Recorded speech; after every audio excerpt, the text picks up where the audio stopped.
সকালে ভালো শুকনো উঠোন দিয়ে রান্না করতে গেছি, তার ভিতরে পানি এসে গেছে। এই মুহূর্তে উঠানে হাঁটু পানি। আমি 5টা 6টা প্রকল্প, বড় বড় প্রকল্প, তাও ভেসে গেছে। দর্শক আসসালামু আলাইকুম, স্বাগত জানাচ্ছি তাওহিদ হাসান ওসামা। দর্শক, আমি এই মুহূর্তে অবস্থান করছি যশোর জেলার অভয়নগর উপজেলার 3 নম্বর চল্লিশিয়া ইউনিয়নের কোটা টু বেদভিটা সড়কে। আপনারা দেখতে পাচ্ছেন এই মুহূর্তে আমার হাঁটুর উপরে পানি। আমি একটি সড়কের উপর দাঁড়িয়ে আছি। মূলত কিছুদিন আগে যে প্রবল বৃষ্টিপাত হয়েছিল, উত্তরবঙ্গ দক্ষিণবঙ্গে যেই বন্যা হয়েছিল, সেই বন্যার প্রভাব এসে পড়েছে এই ভবদাহ বিধৌত অঞ্চলে। আমি এ ব্যাপারে একটু কথা বলতে চাই স্থানীয় ঘের চাষির সাথে। চাচা, আপনি একটু জানাবেন যে আসলে এই পানি কবে থেকে বৃদ্ধি পেয়েছে এবং পানির পরিমাণটা এই মুহূর্তে কেমন? পানি 1 মাস আগে থেকে বৃদ্ধি পেয়েছে, আর এই পানির পরিমাণটা এর থেকে সামনে আরও বেশি, মানে মাজার সমান। আর আমাদের ঘের ভেড়ি কারোর কোনো ঘের ভেড়ি মানে চেতন নেই, সব অচেতন, মানে সব ভেসে গেছে, সব মানে বিরাট ক্ষতিগ্রস্তর ভিতরে। কতগুলো ঘের ক্ষতিগ্রস্ত হয়েছে বা মাছ বের হয়ে গেছে? এখানে ম্যাক্সিমাম আমাদের বড় বড় প্রকল্প আছে 1টা 2টো 3টে 4টে 5টা 6টা প্রকল্প, বড় বড় প্রকল্প, তাও ভেসে গেছে। আর অধিকাংশ 7 বিঘে 8 বিঘে 10 বিঘে জমির, আমারও নিজস্ব একটা 8 বিঘে জমির ঘের, 8.5 বিঘে জমির ঘের, সেটা ভেসে গেছে। দর্শক, আমি এই মুহূর্তে এমন একটি স্থানে রয়েছি যেই এলাকাটি প্রতি বছর বৃষ্টির মৌসুমে প্লাবিত হয়, ঠিক এবছরও সেভাবেই প্লাবিত হয়েছে। ঘের ভেড়ি যাতে একটু নিরাপদ রাখা যায়, সেই নিরাপদ রাখার জন্য অবিরাম কাজ করে চলেছে এই এলাকার মানুষেরা। আমি একটু জানতে চাই, আপনি যেটা বানাচ্ছেন এটা কি আসলে? আসলে এটা ওই নেট চেক দিয়া গুজরি বলে। গুজরি বলে, নেট চেক দিয়ে গুজরি, তাই তো? এটা কেন বানাতে হচ্ছে এখন আপনার? মাছ চেক দেওয়ার জন্য ভাসিয়ে গেছে, তাই ঘের বেড়ি। আচ্ছা, ঘের ভেড়ি এখনকার অবস্থা কেমন? এখনকার অবস্থা খুব খারাপ, সব তো জলের তলে। কতদিন আগে এই জল বেড়েছে? এই 15 দিন। 15 দিন। এখন কি মনে হচ্ছে যে এই জল কি নেমে যাবে নাকি এভাবে জলবদ্ধতা হয়ে থাকবে? না, এই জল নামার কোনো সম্ভাবনা নেই বা জায়গাও নেই। এখন এই যত দিন যাচ্ছে তত বাড়তিছে। আচ্ছা, আমরা তো আশা করছিলাম যে হয়তো এই ভবদহ অঞ্চলের এই জলাবদ্ধতা থেকে মানুষ মুক্তি পেতে যাচ্ছে, কিন্তু আসলে এই বছরের এই পরিস্থিতি দেখে আপনার কি মনে হচ্ছে? এই বছরের পরিস্থিতি দেখে আমাদের মনে হচ্ছে যে না, এখান থেকে আমরা জলাবদ্ধতা মুক্তি হতে পারছি না। যে পরিকল্পনা নিয়ে আছে ভগদায়, যে মোটর সেট করা আছে, এই মোটরে ঠিক মতন কাজ করতে যাচ্ছে না। জামলিয়া কাটেঙ্গাল লোকের নদীর ভিতরে তারা ঘের বেড়ি করে বসে আছে, বাড়িঘর ধরে বসে আছে, করে নদীর ভিতরে চাপ বেশি বলে তারা এই মোটরটা ঠিক মতন চলতে যাচ্ছে না। আপনার কি মনে হয় ওই মোটরটা যদি ঠিকঠাক মতো চলে তবে এই পানি নিষ্কাশন হবে, এটা কি মনে হয়? হ্যাঁ, আমার মনে হয় বা আমাদের মনে হয় এলাকার এই মোটরগুলো যদি ঠিক মতন চলতে পারে তাহলে আমাদের এই পানিটা নিষ্কাশন হয়ে নেমে যাবে। ক্ষতির পরিমাণ কেমন হয়েছে? তা ক্ষতির পরিমাণ ধরেন কোটি ধরিয়ে গেছে। আমাদের এটা তো কোটি ধরিয়ে গেছে ক্ষতির পরিমাণ, মানে 1 কোটি টাকার মতো ক্ষতি হয়েছে। হ্যাঁ, ক্ষতি হয়েছে। এখন পরে পানির তলে কি দিকে হবে লাস্টে তা কিছু বলা যায় না। দর্শক, শুনছিলেন মূলত এই অঞ্চলের মানুষ মৎস্য চাষ করে জীবিকা নির্বাহ করে থাকে অধিকাংশ ক্ষেত্রে।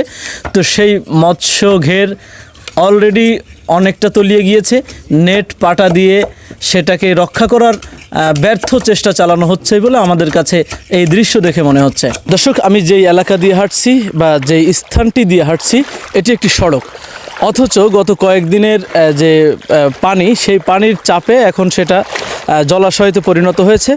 দর্শক, আমি এই মুহূর্তে অবস্থান করছি কোটা টু বেদভিটা যে সড়কটি রয়েছে, সেই সড়কের মাঝামাঝি স্থানে হোসেন দ্বীপ সংলগ্ন এলাকায় একটি খাল রয়েছে। এই খাল দিয়ে মূলত যে সরখোলা, বইকারা, চলিশিয়া, বাগদা এই অঞ্চলের যে পানি, সেই পানি নিষ্কাশন হয়ে থাকে। তো সেই খালের মুখে এভাবেই নেট পাটা দিয়ে পানির অবাধ প্রবাহ বাধাগ্রস্ত করা হয়েছে।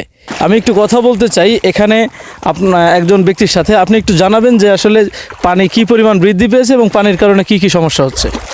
পানির কারণ তো নদী ঘের বেড়ি সব তলায় যাচ্ছে, উঠোনে পানি হয়ে যাচ্ছে, এবং এই যে লোকের গরু বাছুর সব এখন কোন কায়দায় বাঁচাবে, কোনো লাইন নেই। এই পানির নিষ্কাশন একমাত্র ভবদা, মানে ভবদা এবং ওই আমডাঙ্গার খাল সংস্কার আর ভগদার, মানে ভগদার এই মানে এই পানি নিষ্কাশন হবে। আর এই যে খালে যত শ্যালা জমেছে, এই দেখেন অবস্থা, দেখেন শ্যালা দেখতে তো পাচ্ছেন, প্রত্যেক দিন 1 ইঞ্চি 1.5 ইঞ্চি 2 ইঞ্চি করে পানি বাড়তেছে। এই আমার বাড়ি, এই যে আমার বাড়ি, এই কিছুদিন আগেই তলায় গেল।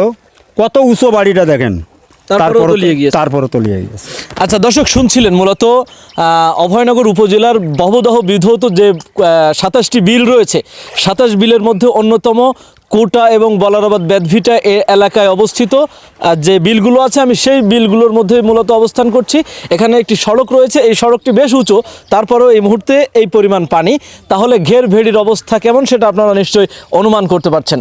আপনি কি সাইকেল কিংবা স্কুটি বাইক কেনার কথা ভাবছেন? তাহলে আজই চলে আসুন মা সাইকেল স্টোরে। এখানে পাচ্ছেন উন্নত মানের charger scooty bike, gear non gear cycle, baby cycle, captain hero bicycle সহ সব ধরনের সাইকেল। পুরাতন বাস স্ট্যান্ড, নওপাড়া, অভয়নগর, যশোর। গতকালকে যে পানির চাপ ছিল তার থেকে আজকের চাপ আরও বেশি অর্থাৎ 1-1.5 ফুট বলতে হবে যে বৃদ্ধি পেয়ে গেছে। কারণ আমি গতকাল যশোর গেছিলাম, যশোর যাওয়ার পথ অর্থাৎ বেদবিটে থেকে ডুমুর তলায় যখন আমি আমদায় যাই তখন ভয়াবহ পরিস্থিতি, মানুষ নেট পাটা নিয়ে মানে খুব জরুরি অবস্থায় মানে যার যেভাবে গের আছে যে যেভাবে পারবে সেইভাবে আটক করবে, কিন্তু তা তো বলা যায় না, মানে একেবারে মানে বলা বাহুল্য বলতে হবে যে মানে কোনো কিছুতে আটকানো যাবে এইভাবে পরিবেশ নাই।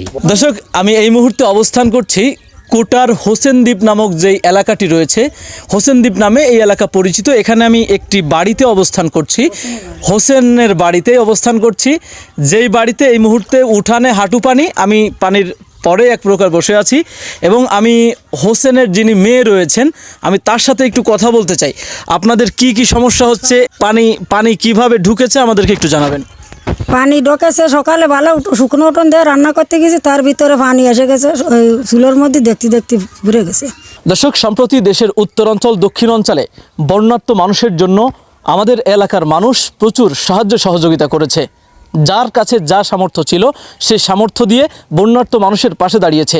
কিন্তু বাড়ির পাশে ভবদহ বিধৌত অঞ্চলের মানুষ এরকম জলাবদ্ধতার মধ্যে দিন যাপন করছে। তাদের সহযোগিতায় এ পর্যন্ত এগিয়ে আসেনি স্থানীয় জনপ্রতিনিধি সহ প্রশাসনের কেউই।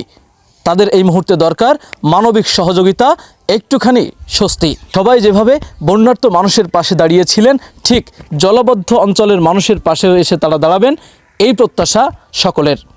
দর্শক, আজকের মতো বিদায় নিচ্ছি, আবারও দেখা হচ্ছে অন্য কোনো ভিডিওতে। সেই পর্যন্ত সবাই ভালো থাকুন, সুস্থ থাকুন, আল্লাহ হাফেজ। আপনি কি বিশেষজ্ঞ কার্ডিওলজি ডাক্তার দ্বারা ইকোকার্ডিওগ্রাফি করে রোগ নির্ণয় করতে চান? তাহলে আজই আসুন ইউনিক ডায়াগনস্টিক অ্যান্ড কনসালটেশন সেন্টারে। এখানে প্রতি বৃহস্পতিবার ইকোকার্ডিওগ্রাফি করে চিকিৎসা সেবা প্রদান করছেন কার্ডিওলজি বিশেষজ্ঞ ডাক্তার হিমেল সাহা।